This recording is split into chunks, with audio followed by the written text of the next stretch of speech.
Good morning, children. Children, today I am going to take English for 9th class.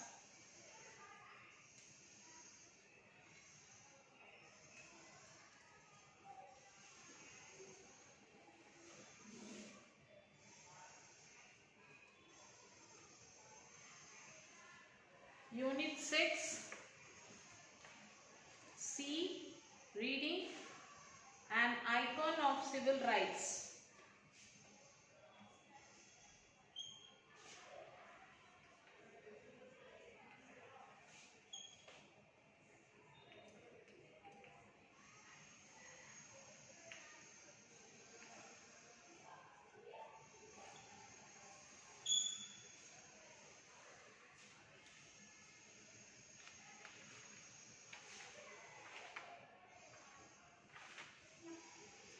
First, let us talk about the author, about the speaker of the lesson, that is Martin Luther King.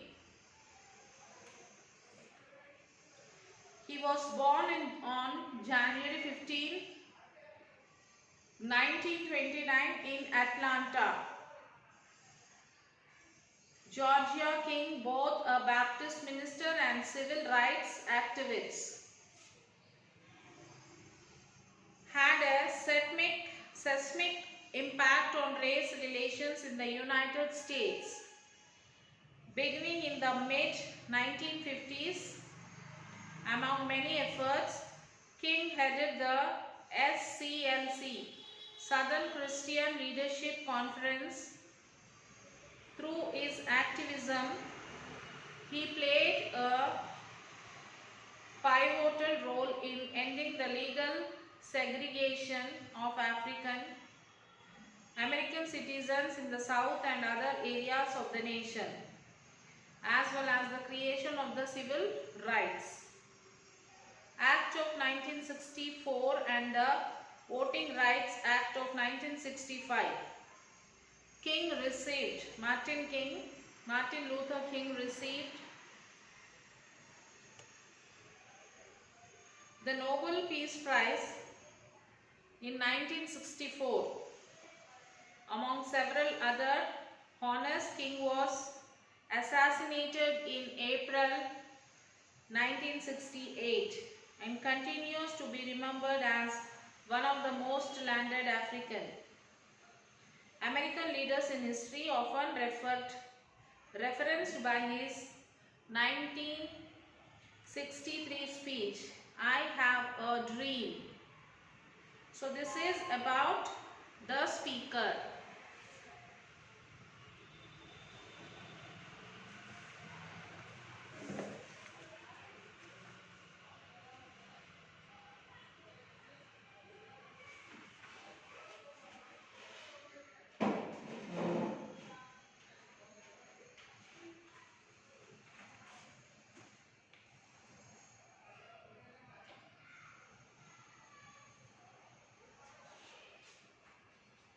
Martin Luther King's acceptance speech on the occasion of the award of the Nobel Peace Prize in Oslo, December 10, 1964. Your Majesty, Your Royal Highness, Mr. President, Excellencies, ladies and gentlemen. So this was the speech by Martin Luther King. I accept the Nobel Prize for Peace at a moment when 22 million Negroes of the United States of America are engaged in a creative battle to end the long night of racial injustice. I accept this award on behalf of civil rights movement, which is moving with determination and a majestic scorn for risk and danger to establish a region of freedom and a rule of justice. I am mindful that only yesterday in Birmingham, Alabama, our children crying out for brotherhood were answered with fire horses, snarling dogs, and even death. I am mindful that only yesterday in Philadelphia, Mississippi, young people seeking to secure the right to vote were brutalized and murdered. And only yesterday, more than 40 houses of worship in the state of Mississippi alone were bombed or burned up because they offered a sanctuary to those who would not accept segregation. So I am mindful that they offered a sanctuary to those who would not accept segregation. I am mindful that debilitating and grinding poverty afflicts my people and chains them to the lowest rung of the economic ladder. Therefore, I must ask why this prize is awarded to a movement which is beleaguered and committed to unrelenting struggle, to a movement which has not won the very peace and brotherhood which is the essence of the Nobel Prize. So after completing contemplation, I conclude that this award which I receive on behalf of the movement is a profound recognition that non-violence is the answer to the crucial political and moral questions of our time. The need for man to overcome oppressions and violence without resorting to violence and oppressions. Civilization and violence are antithetical concepts. Negroes of the United States, following the people of India, have demonstrated that non-violence is not sterile passivity but a powerful moral force which makes for social transformation. Sooner or later, all the people of the world will have to discover a way to live together in peace and thereby transform this pending cosmic elegy into a creative of brotherhood. If this is to be achieved, man must evolve for all human conflicts a method which rejects revenge, aggressions,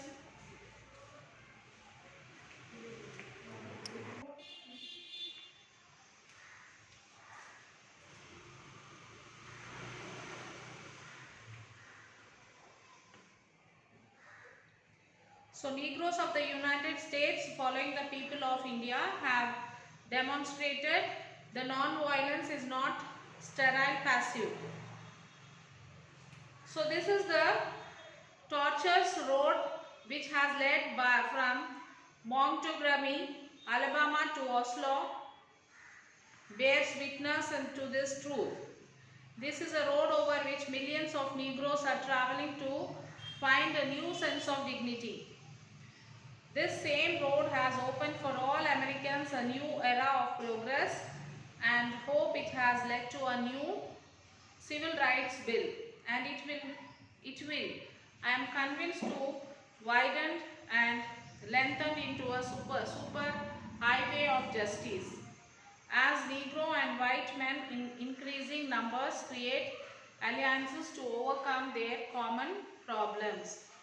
I accept this award today with an abiding faith in America and in audacious faith in the future of mankind. I refuse to accept despair as the final response to the ambiguities of history. I refuse to accept the idea that the hisness of man's present nature makes him morally incapable of reaching up for the eternal oughtness that forever comforts him. I refuse to accept the idea that man is mere flotsam and jetsam in the rivers of life, unable to influence the unfolding events which surround him. I refuse to accept the view that mankind is so tragically born to the starless midnight of racism and war that the bright daybreak of peace and brotherhood can never become a reality. I refuse to accept the cynical notion that nation after nation must spiral down a militaristic stairway into the hell of thermonuclear destruction. I believe that unarmed truth and unconditional love will have the final word in reality. This is why right temporarily defeated is stronger than civil triumphant. I believe that even amid today's mortar brushes and whining bullets, there is still hope for a brighter tomorrow. I believe that wounded justice lying prostrate on the blood-flowing streets of our nation can be lifted from this dust of shame to region supreme among the children of men. I have the audacity to believe that peoples everywhere can have the meals a day for their bodies, education and culture for their minds and dignity, equality and freedom for their spirits. I believe that what self-centered men have torn down, men other-centered can build up. I still believe that one day mankind will bow before the altars of God and be crowned triumphant over war and bloodshed. So, and non-violence, redemptive goodwill, proclaim the rule of the Lamb.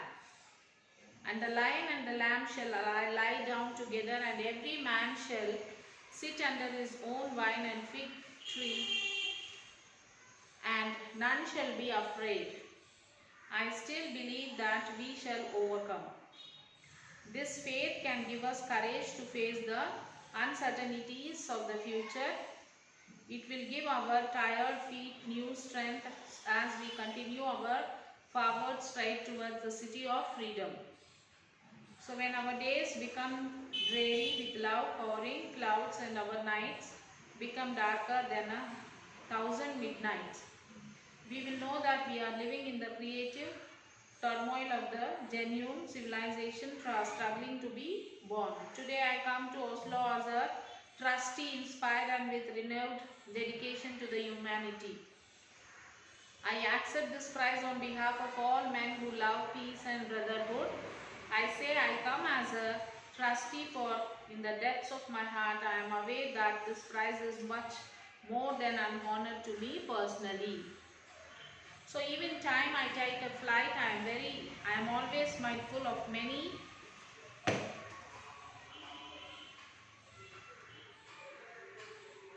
So this lesson is acceptance speech on the occasion of the award of Nobel Peace Prize. So he questions the Nobel Prize organizers why they are giving this award to him, when the movement he representing is being humiliated and suppressed brutally. He accepts the award on behalf of that movement because he feels that it is a profound recognition that non-violence is the answer to the crucial political and moral questions of our time. He says that the Negroes of the United States followed the people of India. They have demonstrated that non-violence is not sterile, passively, but a powerful moral force which makes for social transformation. By following the method of non-violence, they have won the new Civil Rights Bill. He expresses his faith in the future of mankind. He believes that unarmed truth and unconditional love will have the final word in reality. So, right temporarily defeated is shorter than evil triumphant. He has the audacious belief that people everywhere can have food for their bodies, education and culture for minds and equality, and freedom for their spirits. He believes that what self-centered men have torn down, the other-centered can build up. He expresses his confidence that one day the children of the white and black people will live together in peace and harmony. This faith will give them courage to face the uncertainties of the future, to go forward to win the freedom. He says that he has come to Oslo as a trustee and accepts the Nobel Prize on behalf of all who will love, peace and brotherhood. He says that this award in an honor of to the known pilots whom he compared to the people who are leading the movement and unknown ground crew whom he compared to the common people who sacrificed their lives for the people.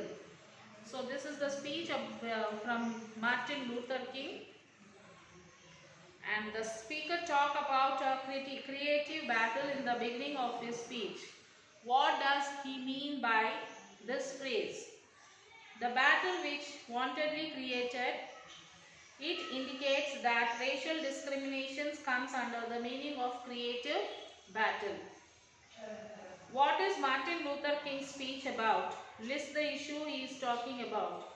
Martin Luther King's speech is about long night of racial injustice and civil rights. Then do you think that this is an emotive speech? If yes, pick out the expressions that shows that it is an emotive speech. Martin gave examples which occurred in his presence are the Mississippi young people seeking to secure the right to vote were brutalized and murdered, and more than 40 houses of worship in the state of Mississippi alone were bombed or burned because they offered a sanctuary to those who would not accept segregation. Then what sort of future does the speaker visualize for the Americans and the mankind in general? Martin visualized for the Americans that peoples everywhere can have 3 meals a day for their bodies, education and culture for their minds, and dignity, equality and freedom for their spirits. So everyone has the right to have safety and dignity. If this right is abused, it is always the abuse's fault. How can you resist and report about an abuser? If a child is abused, the report should be filled with the police. Besides filling the report, we can also contact Child Rescue Organization. We can also contact the National Child Relief Helpline 1098.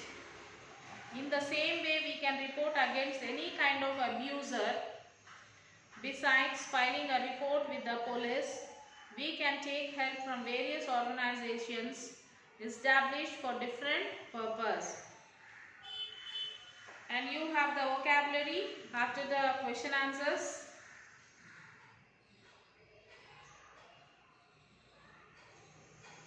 So keyword and choice words are given. You have to choose the word which is correct, which is suitable for the given word.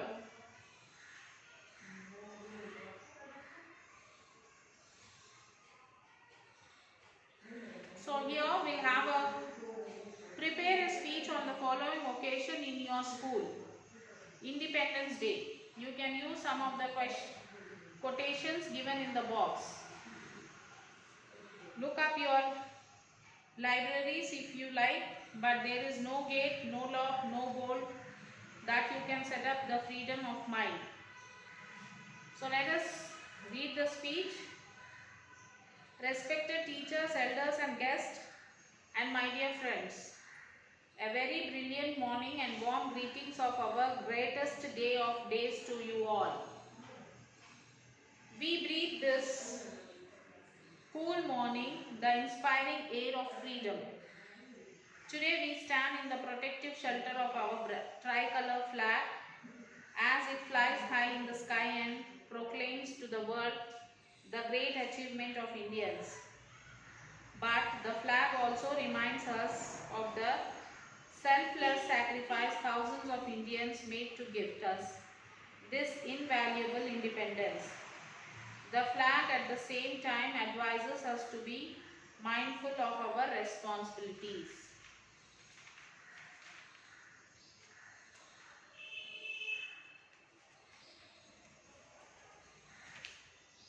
As we celebrate this great event in the lap of Goddess of Learning, Shouldn't we pledge to follow the path our national leaders have so brilliantly illuminated for us?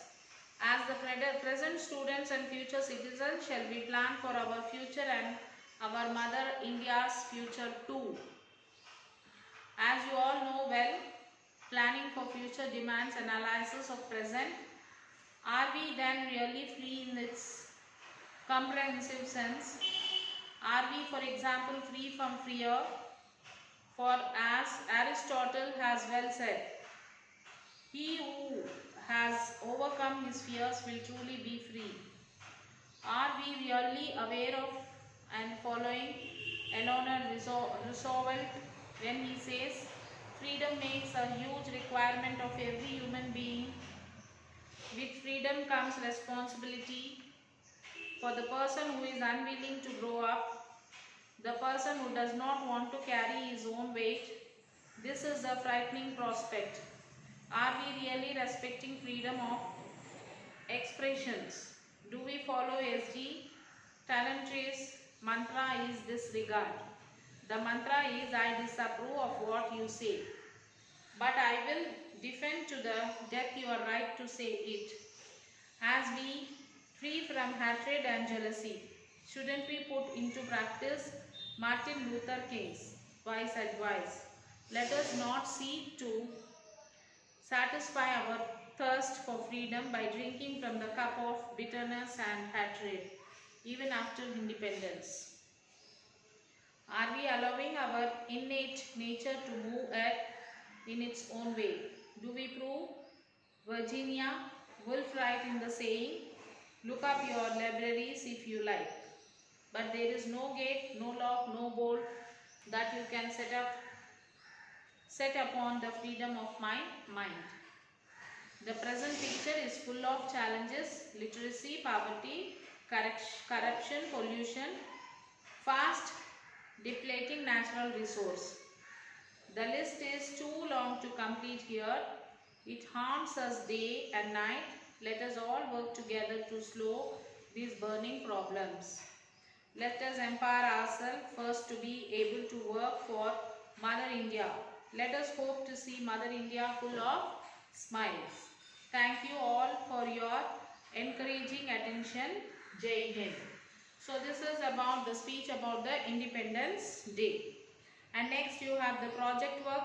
Collect the information about the great leaders who fought for the freedom of our country. Arrange the information in the table given below. So here there is a table, arrange that. Discuss in groups and write down the questions. You will need to get the information. On the basis of information collected in the table below, write a brief biographical sketch of any one of them and present it before the class. So after filling up this table, from any of this you can make a biographical sketch. So here a brief biographical sketch of Mahatma Gandhi. Mohandas Karamchand Gandhi was born on October 22nd in 1869 at Porbandar in Gujarat. His mother was Putlibai, father Karamchand Gandhi and his wife Kasturba Gandhi. He had 4 children. He was the architect of India's freedom and one of the greatest men of his country. Mahatma Gandhi's life was dedicated to the ideas of truth, non-violence and love. Young Gandhi had his primary education up to the 7th year at Porbandar. Then his education continued at Rajkot. When Mahatma Gandhi was only 19 years old, he went to England to become a barrister. He obtained the degree of barrister at law and started practicing law in South Africa.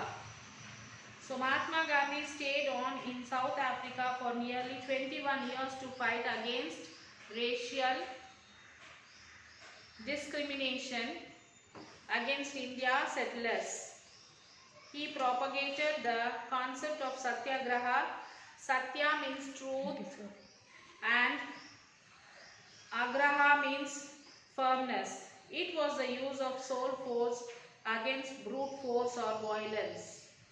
So Gandhiji came back to India in 1915 and built an ashram on the banks of Sabarmati river near Ahmedabad. It was called Sabarmati Ashram.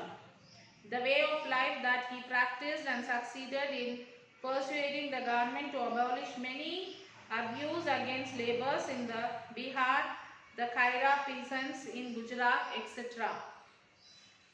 He participated in various movements. He went round the country and understood the condition of the people, inspired the people to get united and fight for freedom.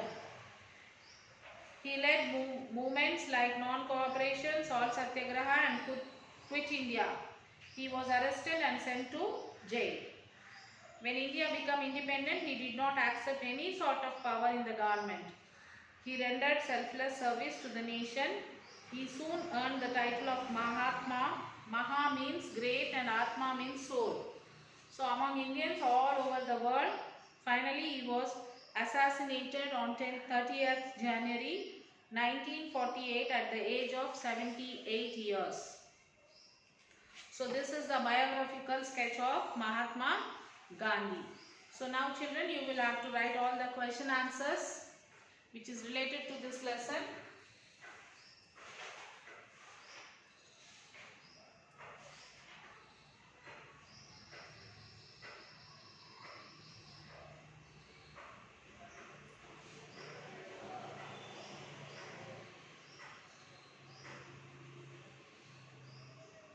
Read lesson 6, see, write.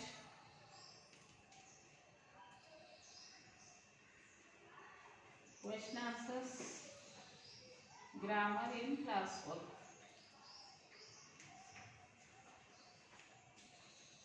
Okay, write this Sakshi and complete your work and send it to the school mail ID, children. Till then, take care children. Bye. Have a nice day.